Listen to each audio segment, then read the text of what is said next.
온 땅의 언어가 하나요 말이 하나였더라. 이에 그들이 동방으로 옮기다가 시날 평지를 만나 거기 거류하며 서로 말하되 자 벽돌을 만들어 견고히 굽자 하고 이에 벽돌로 돌을 대신하며 역청으로 진흙을 대신하고 또 말하되 자 성읍과 탑을 건설하여 그 탑 꼭대기를 하늘에 닿게 하여 우리 이름을 내고 온 지면에 흩어짐을 면하자 하였더니 여호와께서 사람들이 건설하는 그 성읍과 탑을 보려고 내려오셨더라. 여호와께서 이르시되 이 무리가 한 족속이요 언어도 하나이므로 이같이 시작하였으니 이후로는 그 하고자 하는 일을 막을 수 없으리로다. 자 우리가 내려가서 거기서 그들의 언어를 혼잡하게 하여 그들이 서로 알아듣지 못하게 하자 하시고 여호와께서 거기서 그들을 온 지면에 흩으셨으므로 그들이 그 도시를 건설하기를 그쳤더라. 그러므로 그 이름을 바벨이라 하니 이는 여호와께서 거기서 온 땅의 언어를 혼잡하게 하셨음이니라. 여호와께서 거기서 그들을 온 지면에 흩으셨더라. 아멘. 할렐루야. 말씀으로 오늘 하루를 살아가는 우리 모두에게 하나님의 은혜와 평강이 가득하시기를 주님의 이름으로 축원합니다. 오늘 본문 말씀은 홍수 심판 이후에 또다시 등장하게 되는 인류의 죄에 관한 말씀입니다. 결론부터 말씀드리면 바벨탑은 무너졌고 인류는 흩어졌습니다. 하나였던 인류가 합심해서 이루고자 했던 첫 번째 계획은 중간에서 멈추게 되었습니다. 당시에 가장 방대한 규모와 치밀한 계획과 거국적인 예산으로 시작된 바벨탑 공사는 실패로 끝나고 말았습니다. 바벨탑 공사는 외형적으로는 무너질 이유가 아무것도 없었습니다. 그런데도 불구하고 바벨탑은 무너지고 말았습니다. 오늘은 바벨탑이 무너진 세 가지 이유를 통해서 우리의 신앙생활을 돌아보고자 합니다.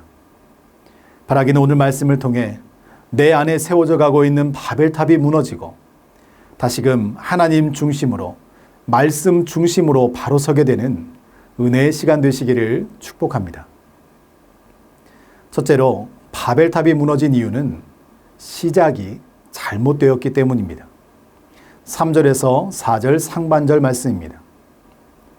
서로 말하되 자 벽돌을 만들어 견고히 굽자 하고 이에 벽돌로 돌을 대신하며 역청으로 진흙을 대신하고 또 말하되 자 성읍과 탑을 건설하여 그 탑 꼭대기를 하늘에 닿게 하여. 아멘. 천지 창조를 기록한 창세기에서부터 요한계시록까지 성경은 이렇게 시작합니다. 여호와께서 말씀하여 이르시되 예수께서 이르시되 성령이 우리에게 이르시되. 성경은 성부, 성자, 성령 하나님의 말씀으로 시작되고 그 말씀 그대로 성취하시는 하나님의 능력이요 말씀 그 자체입니다. 따라서 성경의 시작과 끝에는 하나님의 약속의 말씀과 그 말씀대로 이루시는 신실하신 하나님의 의지와 사랑이 기록되어 있다는 것입니다. 그런데 바벨탑의 기사를 보면 그들이 하고자 하는 일 앞에는 여호와 하나님의 의지와 계획은 등장하지 않습니다. 3절 말씀에 보면 오직 서로 말하되 라고 기록되어 있고 4절 말씀에서는 그들끼리 또 말하되 라고 기록하고 있습니다. 여기서 우리에게 주는 교훈이 있습니다. 하나님 없이 시작된 모든 일은 결코 하나님께서 원하시는 길로 가지 않는다는 것입니다. 내 삶의 방향을 설정하는 시작점에서 인간은 누구나 더 많이 그리고 더 높게 남들보다 더 많은 것을 누리기를 원한다는 것입니다. 따라서 부부 사이에도 부모와 자녀 사이에도 그리고 사람과 사람 사이에도 하나님이 배제된 인간관계 속에서는 각자가 원하는 것을 이루기 위해서 다툼과 분열과 분쟁은 피할 수 없는 것입니다. 오직 여호와 하나님께서 그 속에 살아 역사하실 때 우리는 하나가 됨을 믿으시기 바랍니다. 그래서 시작이 중요합니다. 누구와 함께 그 일을 시작하는지가 우리 인생의 승패를 좌우하는 것입니다. 따라서 우리의 삶이 하나님의 말씀으로 시작되었음을 고백하는 사람, 하나님께서 우리와 동행하시며 내 모든 삶을 주관하신다는 확실한 믿음으로 모든 일을 시작하는 사람이 하나님의 역사를 보게 될 줄로 믿습니다. 그러나 오늘 본문의 바벨탑 공사는 하나님께서 시작하신 일이 아니었습니다. 바벨탑은 인간들의 생각과 계획으로 시작된 인간 욕심의 결과물입니다. 그래서 하나님은 그 바벨탑을 무너뜨리셨습니다. 사도행전을 보면 바울의 스승이자 율법 교사였던 가말리엘이라는 사람이 등장합니다. 그는 복음을 전하던 사도들이 유대인들에게 붙잡혀온 상황에서 유대인들에게 이렇게 권면합니다. 사도행전 5장 38절에서 39절입니다. 이제 내가 너희에게 말하노니 이 사람들을 상관하지 말고 버려두라.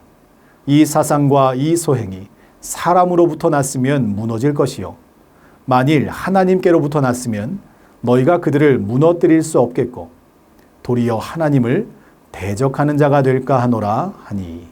아멘. 여러분, 하나님께로부터 난 것은 결코 무너지지 않습니다. 왜냐하면 하나님의 역사를 다 이루시기까지 하나님께서 친히 붙잡아 주시고 인도하시기 때문입니다. 복음을 전하는 것이 사람의 힘과 의지로 시작되었다면 금방 무너지고 사라졌겠지만 성령으로 시작된 그들의 복음 전파는 죽음 앞에서도 결코 멈출 수 없는 것이었습니다. 우리가 세상 가운데 있으면 썩어 없어질 것이지만 우리가 예수 그리스도 안에 있으면 결코 무너지지 않음을 믿으시기 바랍니다. 여러분, 그래서 우리는 하나님의 말씀으로 다시 시작해야 합니다. 세상의 조류와 사람들의 이야기만 듣고 바벨탑을 쌓다가 무너지고 흩어지는 그런 인생 되지 마시고 오직 범사에 기도와 말씀으로 시작하여 그 말씀을 따라 끝까지 믿음을 지켜 살아가는 저와 여러분 모두가 되시기를 주님의 이름으로 축원합니다. 둘째로, 바벨탑이 무너진 이유는 목적이 잘못되었기 때문입니다. 4절 중반절에 보면 성읍과 탑을 건설하여 그 탑 꼭대기를 하늘에 닿게 하여 우리 이름을 내고 라고 말씀합니다. 바벨탑의 목적은 하나님의 이름과 영광이 아닌 사람의 이름을 내기 위한 것이었습니다. 창세기 4장에 보면 아담의 둘째 아들인 아벨이 가인의 손에 죽은 이후에 하나님은 아담에게 다른 씨를 주십니다. 성경은 그의 이름을 셋이라고 고백합니다. 이제 성경의 계보는 아담의 첫째 아들인 가인 계열과 하나님께서 새로 허락하신 셋 계열로 나누어서 흐릅니다. 그런데 두 족보에서 우리는 큰 차이점 하나를 발견할 수 있습니다. 창세기 4장 16절 17절입니다. 가인이 여호와 앞을 떠나서 에덴 동쪽 놋 땅에 거주하더니 아내와 동침함에 그가 임신하여 에녹을 낳은지라. 가인이 성을 쌓고 그의 아들의 이름으로 성을 이름하여 에녹이라 하니라. 이어서 창세기 4장 26절입니다. 셋도 아들을 낳고 그의 이름을 에노스라 하였으며 그때 사람들이 비로소 여호와의 이름을 불렀더라. 아멘. 두 말씀에서 가장 큰 차이점이 무엇입니까?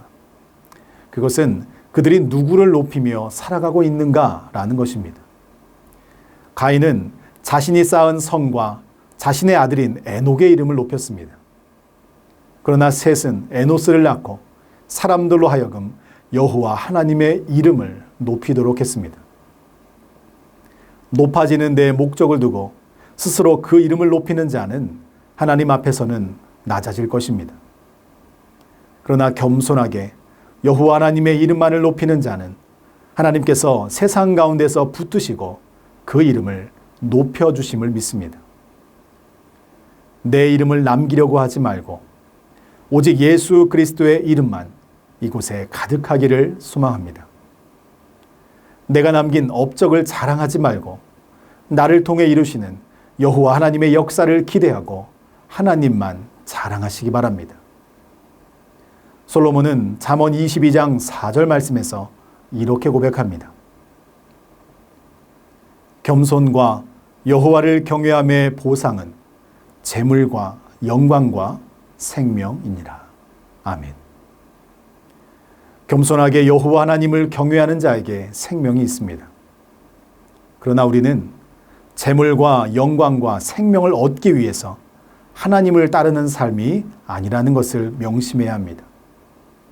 만약 우리의 목적이 재물과 영광과 생명이라면 우리는 하나님을 도구 삼아 내 삶의 욕심을 채우는 바벨탑을 쌓고 있는 인생인 것입니다.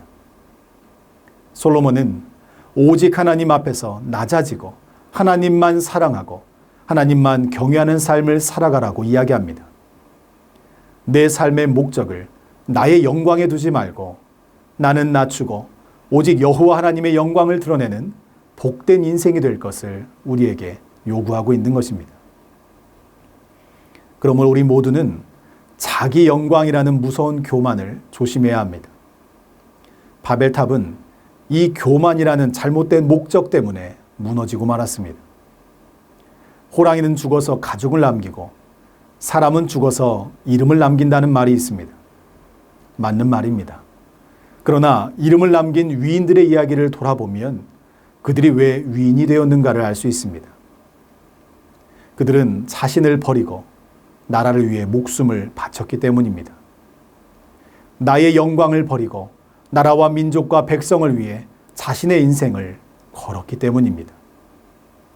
하나님은 한 영혼을 바라보는 사람, 그 영혼을 위해 목숨을 바칠 수 있는 사람을 기억하시고 높여주십니다. 바라기는 우리 인생의 삶의 목적이 오직 여호와 하나님의 이름만 드러내고 모든 영광과 기쁨과 감사를 하나님께 돌려드리는 거룩한 인생이 되시기를 축복합니다. 그래서 세상의 부귀영화가 아닌 오직 하나님께 영광이라는 분명한 목적이 이끄는 삶을 살아가는 저와 여러분 모두가 되시기를 주님의 이름으로 축원합니다. 셋째로 바벨탑이 무너진 이유는 하나님의 뜻이 아니었기 때문입니다. 본문 4절 하반절에 보면 온 지면에 흩어짐을 면하자라고 했습니다. 이들의 생각은 하나님의 뜻을 거부하는 것이었습니다. 창세기 1장에 나타난 하나님의 뜻은 생육하고 번성하고 땅에 충만하여 모든 생물을 다스리는 것이었습니다. 그런데 바벨탑을 짓고 있는 사람들의 사상은 흩어짐을 면하는 것이었습니다. 이것은 하나님의 뜻을 정면으로 도전하는 불신앙이었고 큰 범죄였다는 사실입니다. 그래서 하나님은 그들 가운데 강림하십니다. 그리고 그들의 언어를 혼잡하게 하여 온 지면에 흩으십니다. 따라서 성경은 인간이 지구상에 흩어지게 된 원인은 바벨탑 사건과 언어의 혼란 때문이라고 기록되어 있습니다. 그러나 그것은 표면적으로 드러난 이유입니다. 그 내면을 살펴보면 하나님께서 강림하시고 그들을 온 세상에 흩으신 근본적인 이유는 하나님의 뜻을 온전히 이루시기 위해서였습니다. 창세기 1장 28절에는 인류의 첫 조상 아담에게 주신 하나님의 말씀과 뜻이 기록되어 있습니다. 하나님이 그들에게 복을 주시며 하나님이 그들에게 이르시되 생육하고 번성하여 땅에 충만하라. 땅을 정복하라. 바다의 물고기와 하늘의 새와 땅에 움직이는 모든 생물을 다스리라 하시니라. 아멘. 창세기 9장 1절에서는 다시 새로운 역사를 써내려갈 노아와 그 가족들에게 주신 하나님의 말씀과 뜻이 기록되어 있습니다. 하나님이 노아와 그 아들들에게 복을 주시며 그들에게 이르시되 생육하고 번성하여 땅에 충만하라. 아멘. 창세기 1장과 창세기 9장에서 동일하게 기록된 성구가 있습니다. 그것은 바로 생육하고 번성하여 땅에 충만하라 라는 말씀과 하나님이 그들에게 이르시되 라는 말씀입니다. 하나님은 말씀에 순종하여 믿음으로 살아가는 하나님의 백성들이 이 땅 가운데 가득하기를 원하신다는 것입니다. 그러나 인류는 그 말씀에 순종하지 않았습니다. 그래서 하나님은 직접 그들을 세상으로 흩으시고 하나님의 주권과 강권하심으로 하나님의 말씀과 뜻을 성취하신 것입니다. 신약 성경에도 보면 예수님께서 승천하신 이후에 제자들과 사도들은 땅 끝까지 복음을 전하라는 예수님의 명령은 잊어버렸습니다. 그리고 오직 예루살렘에만 모여 있었습니다. 그러나 스데반 지사님의 순교 이후에 사람들은 흩어지기 시작합니다. 그들이 흩어진 이유는 박해에 대한 두려움 때문이었지만 하나님은 복음이 땅 끝까지 전파될 수 있도록 하나님의 주권으로 그들을 흩으셨던 것입니다. 하나님은 우리에게 약속하시고 하나님의 뜻과 은혜 안에서 계획하신 모든 일들을 반드시 성취하시는 신실하신 분이심을 믿으시기 바랍니다. 따라서 하나님의 역사는 하나님의 약속과 하나님의 의지에서 시작되는 것입니다. 하나님의 역사는 말씀에 순종하는 하나님의 백성을 통해서 이루어진다는 것입니다. 혹시 여러분의 인생 가운데 어려움과 고난이 여러분에게 찾아왔습니까? 그때가 바로 하나님이 일하시는 때요. 그때가 바로 하나님을 붙잡고 기도할 때라는 것입니다.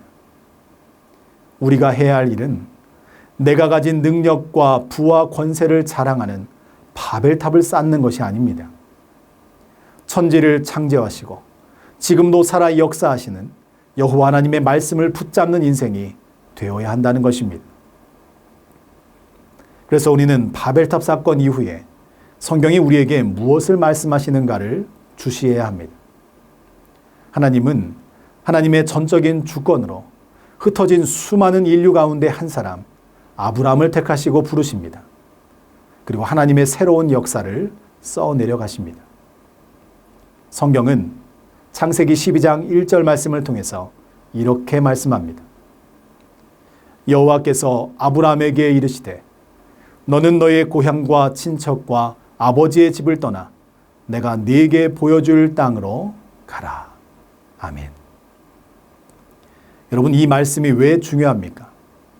창세기 11장 바벨탑 사건에서는 하나님을 배제한 서로 말하는 인간을 높이고 자신들의 힘을 의지하는 교만한 인간의 모습을 드러내고 있었다면 이제 다시 창세기 12장에서 성경은 말합니다.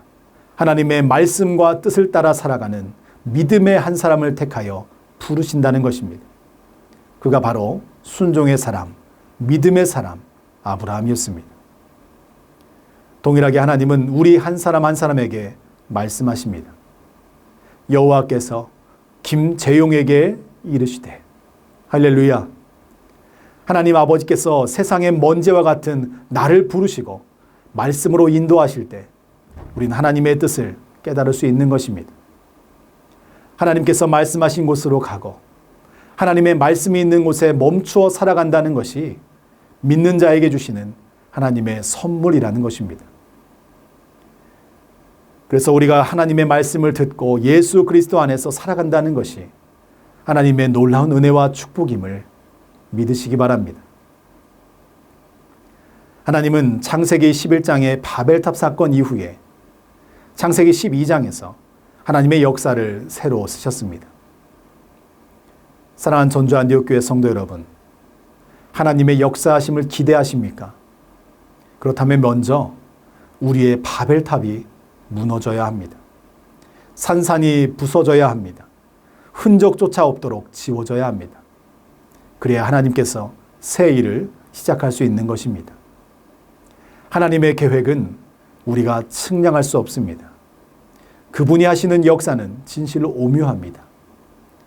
우리의 연약함을 인정하고 하나님의 전능하심을 고백하는 인생이라면 이 시간 내가 쌓고 있는 바벨탑을 무너뜨리고 철저하게 말씀으로 새롭게 세워지기를 축복합니다.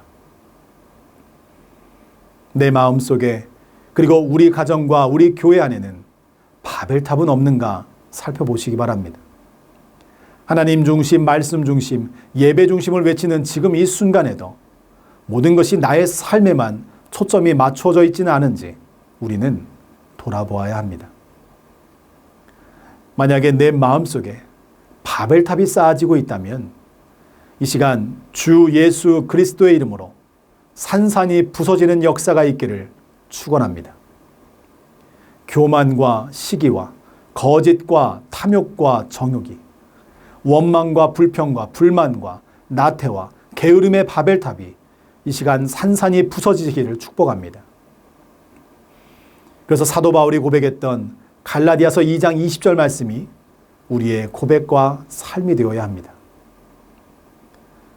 내가 그리스도와 함께 십자가에 못 박혔나니 그런즉 이제는 내가 사는 것이 아니요 오직 내 안에 그리스도께서 사시는 것이라. 이제 내가 육체 가운데 사는 것은 나를 사랑하사 나를 위하여 자기 자신을 버리신 하나님의 아들을 믿는 믿음 안에서 사는 것이라. 아멘. 내가 죽어야 예수님이 삽니다. 내 바벨탑이 무너져야 하나님의 역사가 시작되는 것입니다. 우리 모두 하나님의 새 일을 기대합시다. 하나님의 말씀이 우리를 살아가게 하시도록 기도합시다. 주 예수 그리스도 안에서 여러분과 여러분의 가정이 그리고 여러분의 일터가 교만과 욕심의 바벨탑은 무너지고 오직 하나님의 뜻과 말씀대로 다시 세워져 가기를 주님의 이름으로 간절히 축원합니다. 이 시간 함께 기도하기 원합니다. 겸손하게 하나님만 경외함으로 내 안에 바벨탑은 무너지고 하나님의 말씀을 따라 세워지는 거룩하고 복된 인생이 되게 하여 주시옵소서. 새 성전 건축의 모든 과정 속에서 하나님의 인도하심과 역사를 체험하며 하나님의 사랑을 증거하는 전주 안디옥 교회가 되게 하여 주옵소서. 우리 시간 믿음을 가지고 함께 기도하겠습니다.